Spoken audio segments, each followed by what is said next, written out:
বলটু, শুনলাম তুই নাকি এবার গরুর ব্যবসা করছিস। কুরবানি ঈদের সব কুরবানির গরু তুই নাকি খুব কম দামে বিক্রি করতেছস, অর্ধেক দাম পেলে বলে বিক্রি করে দিচ্ছস। ধুর, তোর কিনা পয়সা অর্ধেক দামে গরু বেচতেছে।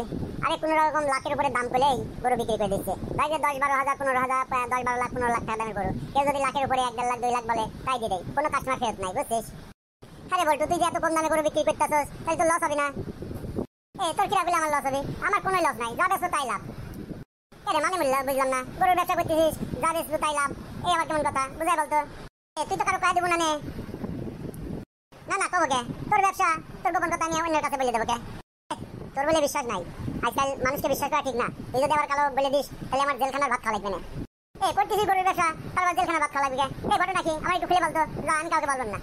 খালি শোন, এই সব গরু দেখতেছি সব চুরি করা গরু, বুঝছিস? আর কোনো কেনা গরু নাই, যা দেখছিস সবই চুরি করা গরু, সব চুরি করে আমি বিক্রি করে দিচ্ছি, ঠিক আছে? তো কারো কাছে খবরদার করিস না। ওরে বলটু, তুই কি ব্যবসা নামছিস রে? সর্বনাশে কথা। বলটু, তুই তো মহাবিপদে পড়বো রে। যা, আমি তোর কথা দিচ্ছি, আমি বলবেন না, কিন্তু তুই সাবধানে ব্যবসা করোস। বন্ধুরা, আমার আর কাজল ফানি ভিডিও যদি তোমাদের ভালো লাগে তাহলে চ্যানেলটা সাবস্ক্রাইব করো, লাইক করো এবং বেশি বেশি করে শেয়ার করে অন্যদের দেখার সুযোগ করে দাও।